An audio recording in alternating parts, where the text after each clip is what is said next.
ಚಂಡಮಾರಿಯಮ್ಮ ದೇವಾಲಯ, ಚಿಕ್ಕಪೇಟೆ, ಮಡಿಕೇರಿ. ಕಳೆದ 91 ವರ್ಷಗಳಿಂದ ಮಡಿಕೇರಿ ದಸರೆಯಲ್ಲಿ ತನ್ನದೇ ಆದ ಛಾಪು ಮೂಡಿಸಿರುವ ನಾವು ಈ ಬಾರಿ 92ನೇ ವರ್ಷದ ಅದ್ದೂರಿಯ ಮಂಟಪವನ್ನು ಹೊರಡಿಸುತ್ತಿದ್ದೇವೆ. ಈ ಬಾರಿಯ ಅದ್ದೂರಿಯ ಆಕರ್ಷಕ ಮಂಟಪದಲ್ಲಿ ಪಾರ್ವತಿಯ ಶಾಕಾಂಬರಿ ರೂಪ ಎಂಬ ರೋಚಕ ಕಥಾ ಸಾರಾಂಶವನ್ನು ಅಳವಡಿಸಿಕೊಂಡಿದ್ದೇವೆ. ದುಷ್ಟ ಶಕ್ತಿಗಳಿಂದ ಈ ಭೂಮಿಯನ್ನು ಉಳಿಸಿ ಕಲಿಯುಗದಲ್ಲಿ ನಾವು ಈ ದಸರಾ ಹಬ್ಬವನ್ನು ಕಣ್ತುಂಬಿಕೊಳ್ಳಲು ಮೂಲ ಕಾರಣವಾದ ಶಾಕಾಂಬರಿಯ ಕಥೆಯನ್ನು ತಿಳಿದುಕೊಳ್ಳೋಣ ಬನ್ನಿ.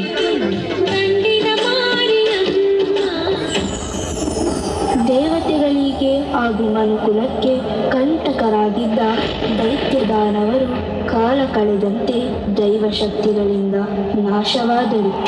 ಹೀಗೆ ದಾನವ ವೀರರ ಅಂತ್ಯದಿಂದಾಗಿ ಅಸುರ ಕುಲದ ಶಕ್ತಿ ಕ್ಷೀಣಿಸುತ್ತಿರುವುದನ್ನು ಮನಗಂಡ ದಾನವ ಗುರುಗಳಾದ ಶುಕ್ರಾಚಾರ್ಯರು ಚಿಂತಾಕ್ರಾಂತರಾದರು. ಮುಂದೆ ಅಸುರ ಗುರುವಾದ ನಾನು ಮಹಾದೇವನಿಂದ ಮೃತ ಸಂಜೀವಿನಿ ವಿದ್ಯೆಯನ್ನು ಪ್ರದಾನ ಮಾಡಿಸಿಕೊಂಡು ನಾ ಕಟ್ಟಿ ಬೆಳೆಸಿದ ಈ ದೈತ್ಯ ಕುಲ ಸಾಮ್ರಾಜ್ಯದ ಶಕ್ತಿ ಕ್ಷೀಣಿಸುತ್ತಿರುವುದನ್ನು ನನ್ನಿಂದ ನೋಡಲಾಗುತ್ತಿಲ್ಲ.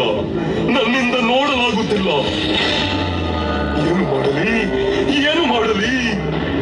ಮಹಿಷಾಸುರ, ಅರುಣಾಸುರ, ರಕ್ತ ಬಿಜಾಸುರರಂತಹ ದಾನವ ಕಲಿಗಳು ದೇವತೆಗಳ ಸಂಚಿಗೆ ಬಲಿಯಾಗಿದ್ದಾರೆ. ಇನ್ನು ಈ ಅಸುರ ಕುಲಕ್ಕೆ ಆಧಾರವಾಗಿ ನಿಲ್ಲುವ ಸಮರ್ಥ ಉತ್ತರಾಧಿಕಾರಿ ಯಾರಿದ್ದಾರೆ?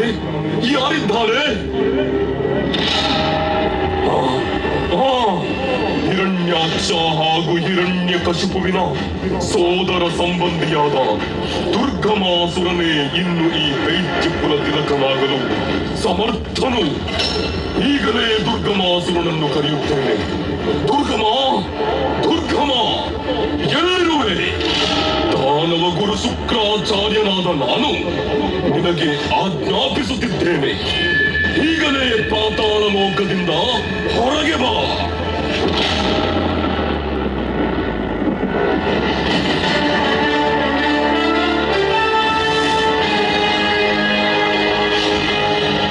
ದಾನವ ಗುರು ಶುಕ್ರಾಚಾರ್ಯರಿಗೆ ನಮೋ ನಮಃ.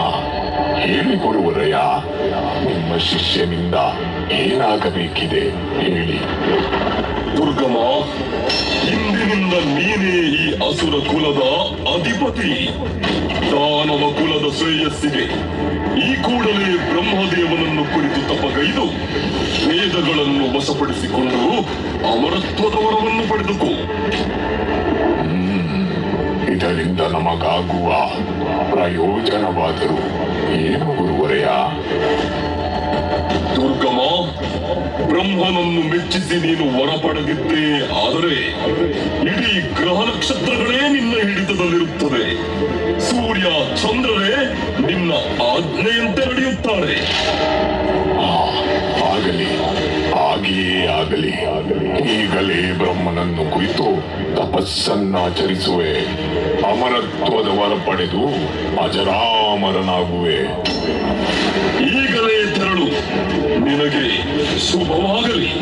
ವಿಜಯೀ ಭವ. ನಾರಾಯಣ. ಇದೇನಿದು? ಶುಕ್ರಾಚಾರ್ಯ ಹಾಗೂ ದುರ್ಗಮನಿಂದ ಸುರರಿಗೆ ಮತ್ತೆ ಸಂಚಕಾರ ತರುವ ಪ್ರಯತ್ನ ನಡೆಯುತ್ತಿದೆಯಲ್ಲ. ಇರಲಿ, ಕೂಡಲೇ ಈ ವಿಷಯವನ್ನು ದೇವತೆಗಳಿಗೆ ತಿಳಿಸುತ್ತೇನೆ. ನಾರಾಯಣ.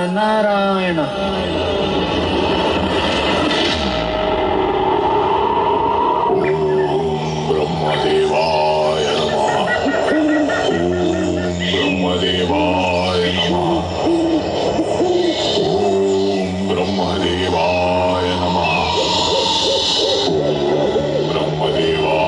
ನಮಃ.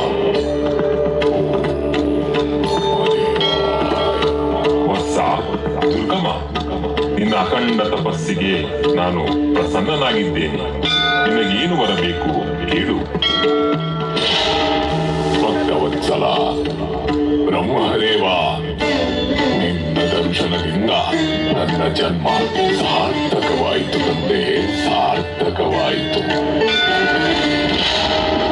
ಸೃಷ್ಟಿಕರ್ತ ಚತುರ್ಮುಖ, ನಿನ್ನಲ್ಲಿ ನನಗಿರುವುದು ಅತ್ಯಲ್ಪವಾದ ಎರಡು ಕೋರಿಕೆ. ಪ್ರಥಮವಾಗಿ ನಿಮ್ಮಲ್ಲಿರುವ ಚತುರ್ವೇದಗಳನ್ನು ನನಗೆ ನೀಡಬೇಕು. ಅದರೊಂದಿಗೆ ನನಗೆ ತ್ರಿಮೂರ್ತಿಗಳಿಂದ ಮರಣವೇ ಬಾರದಂತೆ ವರವನ್ನು ಕರುಣಿಸುದೇವಾ. ಹೇ ದುರ್ಗಮ್ಮ, ಇದೆಂತಹ ಕೋರಿಕೆ? ನಾನು ನಿನಗೆ 3 ವರಗಳನ್ನು ಬೇಕಾದರೂ ನೀಡಬಲ್ಲೆ. ಆದರೆ 4 ವೇದಗಳನ್ನು ನಿನಗೊಪ್ಪಿಸಲು ಅಸಾಧ್ಯ. ಏನು? ವೇದಗಳನ್ನು ನೀಡಲು ಸಾಧ್ಯವಿಲ್ಲವೇ? ವೇದಗಳನ್ನು ನನಗೊಪ್ಪಿಸಲು ಅಸಾಧ್ಯವೆಂದರೆ ಏನರ್ಥ? ನನ್ನ ಭಕ್ತಿಯ ಪರಾಕಾಷ್ಠೆಗೆ ನಿಜವಾಗಿಯೂ ನೀವು ಒಲಿದಿರುವುದಾದರೆ ನನ್ನೆರಡು ಅಭೀಷ್ಟಗಳನ್ನು ಈಡೇರಿಸಿ. ವೇದಗಳನ್ನು ಪಡೆಯಲೆಂದೇ ನಾನು ಘೋರ ತಪಸ್ಸನ್ನು ಕೈಗೊಂಡಿದ್ದು. ವೇದಗಳು ನನ್ನದಾಗುವವರೆಗೂ ನಾನು ತಪಸ್ಸನ್ನು ಕೈಬಿಡಲಾರೆ. ಇನ್ನಷ್ಟು ಕಠಿಣ ತಪಸ್ಸಿಗೆ ಇಳಿಯುವೆ.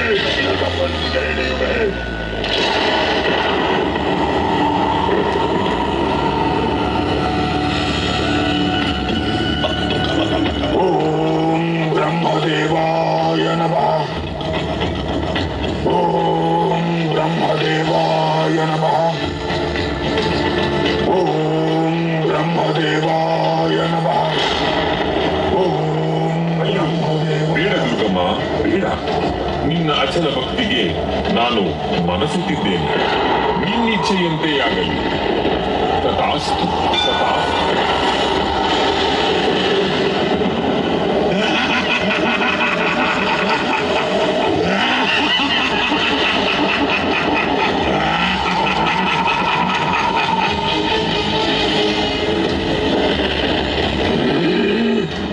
ಋಗ್ವೇದ, ಯಜುರ್ವೇದ, ಸಾಮವೇದ, ಅಥರ್ವಣವೇದ, ಕೊನೆಗೂ ನನ್ನ ಕೋರಿಕೆ ಈಡೇರಿತು. ಮಹಾಶಕ್ತಿ ಸಂಪನ್ನವಾಗಿರುವ ವೇದಗಳನ್ನು ವಶಪಡಿಸಿಕೊಂಡಿದ್ದಾಯಿತು. ಇನ್ನು ಈ ವೇದಗಳು ದಾನವರ ಸ್ವತ್ತು. ಈಗಲೇ ಇದನ್ನು ಪಾತಾಳ ಲೋಕದಲ್ಲಿ ಬಚ್ಚಿಡುತ್ತೇನೆ.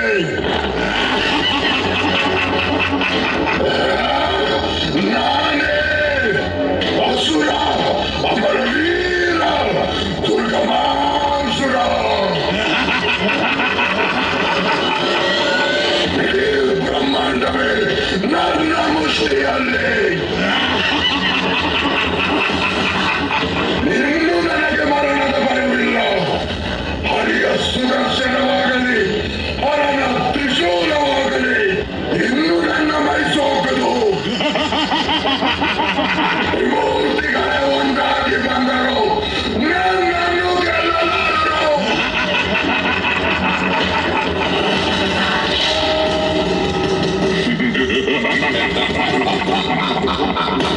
ಅಸುರಾಧಿಪತಿ ದುರ್ಗಮಾಸುರನಿಗೆ ಜಯವಾಗಲಿ. ದಾನವ ವೀರನಿಗೆ ಜಯವಾಗಲಿ.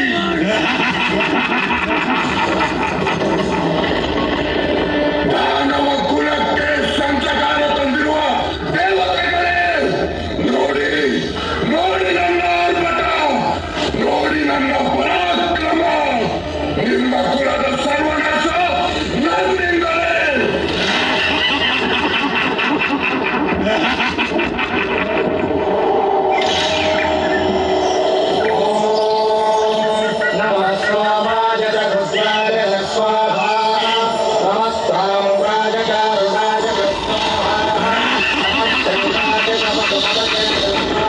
ಎಲ್ಲ ಬಡಮುನಿಗಳೇ, ನಿಲ್ಲಿಸಿ. ಸಾಕು ಮಾಡಿ ನಿಮ್ಮ ಲೋಕ ಕಲ್ಯಾಣದ ಯಾಗವನ್ನು. ಯಾಗದ ಹವಿಸಿನಿಂದ ದೇವತೆಗಳ ಬಲ ವೃದ್ಧಿಸಿದ್ದು ಸಾಕು. ಇಂದಿನಿಂದ ನೀವು ನನ್ನನ್ನು ಆರಾಧಿಸಬೇಕು. ಯಜ್ಞ ಯಾಗಾದಿಗಳಿಂದ ಬರುವ ಹವಿಸ್ಸು ನನಗೆ ಸಲ್ಲಬೇಕು. ಇನ್ನು ಮುಂದೆ ಸಕಲ ಲೋಕಕ್ಕೂ ನಾನೇ ಅಧಿಪತಿ.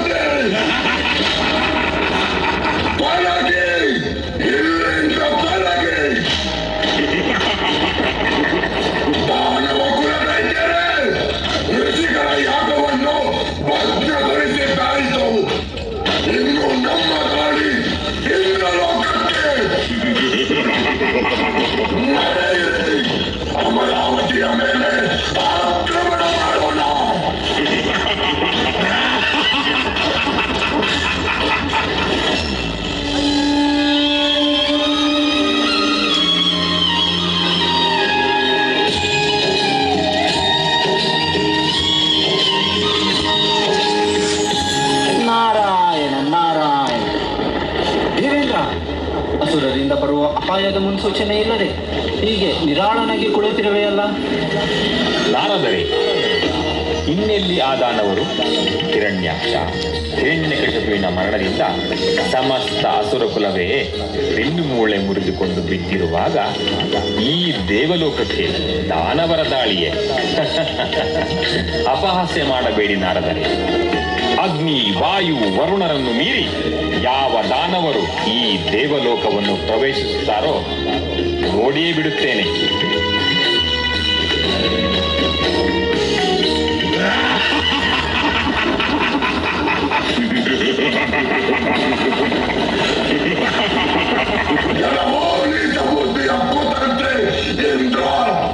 ಅಸುರ ಲೋಕ ಅಂತ್ಯವಾಯಿತನ್ನುವ ಅಂಧಕಾರದಿಂದ ಹೊರಗೆ ಬಾ.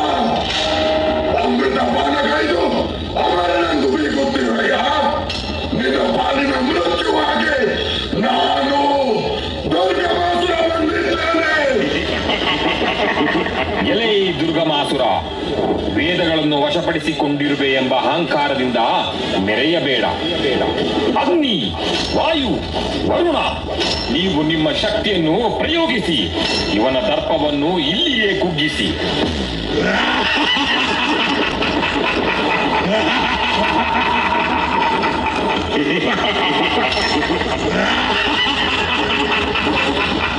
ಪ್ರಭು, ನಮ್ಮ ಶಕ್ತಿಯು ದುರ್ಗಮನ ಮುಂದೆ ಪ್ರಯೋಗವಾಗುತ್ತಿಲ್ಲ. ನಾವು ವಿಫಲರಾಗಿದ್ದೇವೆ. ದುರ್ಗಮನು ಅತಿಶಕ್ತನಾಗಿದ್ದಾನೆ. ಇವನನ್ನು ನಾಶಗೊಳಿಸಲು ನಮ್ಮಿಂದ ಸಾಧ್ಯವಿಲ್ಲ ಪ್ರಭು, ಸಾಧ್ಯವಿಲ್ಲ. ದೇವೇಂದ್ರ, ಬ್ರಹ್ಮದೇವನಿಂದ ಹೊರಪಡೆದು ವೇದಗಳನ್ನೇ ತನ್ನ ಅಧೀನದಲ್ಲಿರಿಸಿಕೊಂಡಿರುವ ಈ ದುರ್ಗಮನನ್ನು ನಿನ್ನ ವಜ್ರಾಯುಧವು ಏನು ಮಾಡದು? ಈ ಸಂಕಷ್ಟ ಪರಿಹಾರಕ್ಕೆ ನಾವೆಲ್ಲರೂ ಶಿವಶಕ್ತಿಯ ಮೊರೆ ಹೋಗುವುದೇ ಸೂಕ್ತ.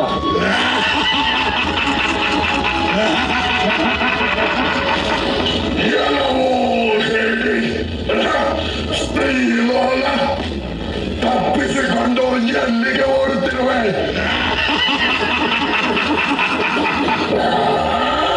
ದೇವಲೋಕ ನನ್ನ ವಶವಾಯಿತು. ಇನ್ನು ನನ್ನ ಶಕ್ತಿಗೆ ಸಮನಾರು, ನನ್ನ ಪರಾಕ್ರಮಕ್ಕೆ ಸರಿಸಾಟಿಯಾಗಿ ನಿಲ್ಲಬಲ್ಲವರು ಈ ತ್ರಿಭುವನದಲ್ಲಿ ಯಾರಿರುವರು?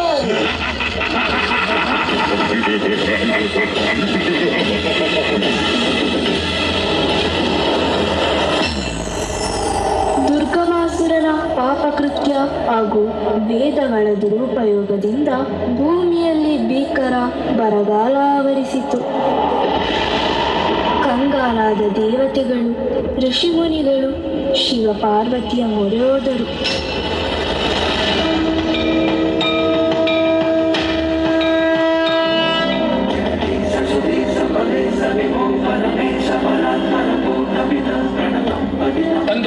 ತಂದೆ ಮಹಾದೇವ, ತಾಯಿ ಜಗಜ್ಜನನಿ, ಏನಾಯಿತು ದೇವತೆಗಳೇ, ಋಷಿಮುನಿಗಳೇ, ಏಕೆ ಹೀಗೆ ಚಿಂತಾಕ್ರಾಂತರಾಗಿರುವಿರಿ? ನಿಮ್ಮ ಕಳವಳಕ್ಕೆ ಕಾರಣವೇನು? ಜಗದೀಶ್ವರ, ನಿಮಗೆ ತಿಳಿಯದಿರುವುದು ಏನಿದೆ? ಬ್ರಹ್ಮದೇವನಿಂದ ಹೊರಪಡೆದ ದುಷ್ಟ ದುರ್ಗಮಾಸುರನ ಅಟ್ಟಹಾಸದಿಂದ ನಾವೆಲ್ಲರೂ ನಿರಾಶ್ರಿತರಾಗಿದ್ದೇವೆ. ವೇದಗಳ ದುರುಪಯೋಗದಿಂದ ಬರಗಾಲದ ಬೇಗೆಯಲ್ಲಿ ಧರೆಯು ತಗಿಸುತ್ತಿದೆ. ದುರ್ಗಮಾಸುರನಿಂದ ನಮ್ಮೆಲ್ಲರನ್ನು ರಕ್ಷಿಸಿ ಮಹಾದೇವ, ರಕ್ಷಿಸಿ. ದೇವತೆಗಳೇ, ನಿಮ್ಮೆಲ್ಲರ ಮನದ ದುಗುಡ ನನಗೆ ತಿಳಿದಿದೆ. ಆದರೆ ಯುದ್ಧ ಮುಖೇನ ದುರ್ಗಮಾಸುರನ ವಧೆ ತ್ರಿಮೂರ್ತಿಗಳಿಂದಲೂ ಅಸಾಧ್ಯ. ಪಾರ್ವತಿ ದೇವಿಯಿಂದಲೇ ಆತನ ಅಂತ್ಯವಾಗಲಿದೆ. ನೀವು ನಿಶ್ಚಿಂತೆಯಿಂದಿರಿ. ದೇವಿ, ಅರ್ಥವಾಯಿತು ಸ್ವಾಮಿ. ಇನ್ನು ಸಹನೆಯಿಂದಿರಲು ಸಾಧ್ಯವಿಲ್ಲ. ದುರ್ಗಮನ ದುಷ್ಕೃತ್ಯಗಳಿಂದ ದೇವತೆಗಳು, ಮನುಕುಲ ಹಾಗೂ ಸಕಲ ಜೀವರಾಶಿಗಳು ಅನುಭವಿಸಿದ ಯಾತನೆ ಸಾಕು. ವೇದಗಳ ದುರುಪಯೋಗದಿಂದ ದುರ್ಮಾರ್ಗಕ್ಕೆ ಇಳಿದಿರುವ ದುರ್ಗಮಾಸುರನನ್ನು ಅಂತ್ಯಗೊಳಿಸಿಯೇ ತೀರುವೆ. ದೇವಿ, ತ್ರಿಮೂರ್ತಿಗಳ ಸರ್ವಶಕ್ತಿಯನ್ನೂ ನಿನಗೆ ಧಾರೆ ಎರೆಯುತ್ತಿದ್ದೇವೆ. ಈಗಲೇ ದುರ್ಗಮಾಸುರನನ್ನು ಸಂಹರಿಸಿ ಲೋಕ ಕಲ್ಯಾಣವನ್ನುಂಟು ಮಾಡು. ನಿಮ್ಮಿಚ್ಛೆಯಂತೆಯೇ ಆಗಲಿ.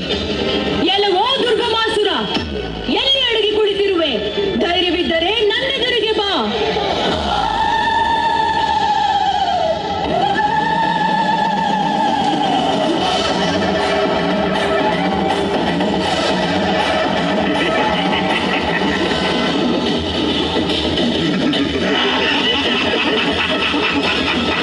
ನನಗೆ ಸವಾಲು.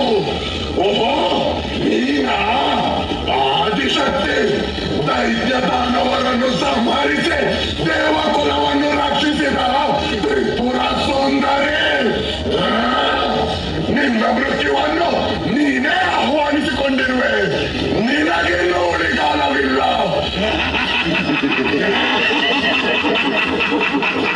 ಎಲ್ಲವೋ ದುರ್ಗಮಾಸುರ, ಸಾಕು ಮಾಡು ನಿನ್ನ ವ್ಯರ್ಥ ಲಾಭವನ್ನು. ಸದ್ಬುದ್ಧಿಯಿಂದ ನಿನ್ನಲ್ಲಿರುವ ವೇದಗಳನ್ನು ಹಿಂದಿರುಗಿಸಿ ನನ್ನಲ್ಲಿ ಶರಣು ಹೊಂದು ನಿನ್ನನ್ನು ಕ್ಷಮಿಸುತ್ತೇನೆ. ಇಲ್ಲದಿದ್ದರೆ ಇಂದಿಗೆ ನಿನ್ನ ಪರಿಸಮಾಪ್ತಿ.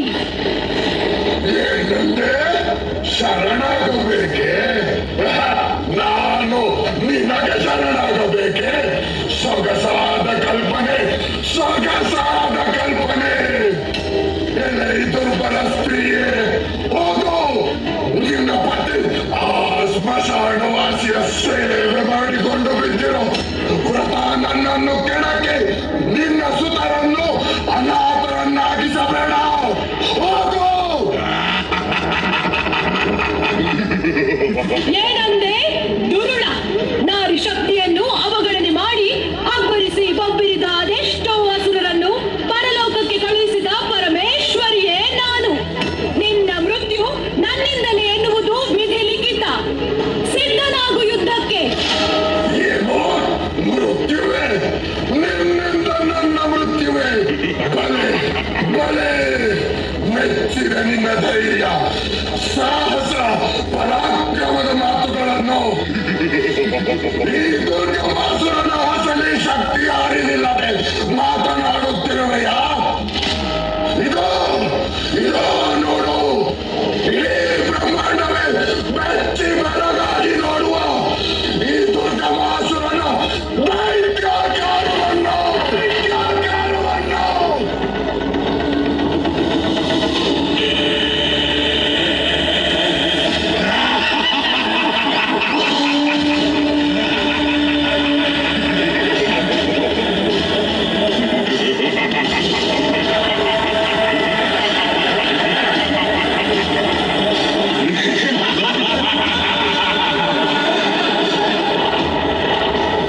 ವಿನಾಶಕಾಲೇ ವಿಪರೀತ ಬುದ್ಧಿ.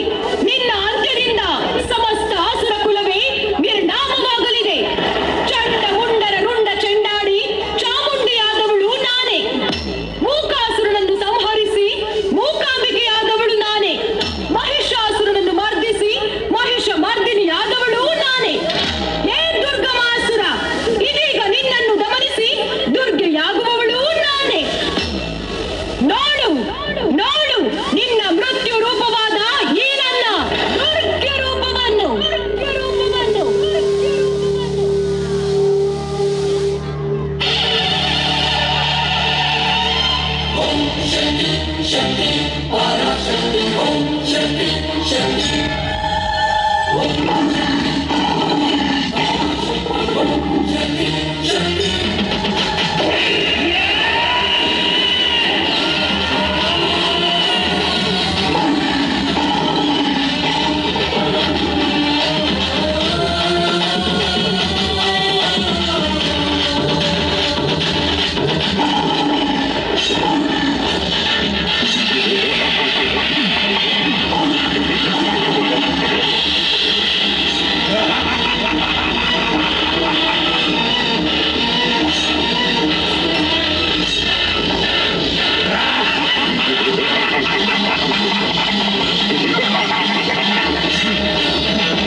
ಶಾಂತಳಾಗು.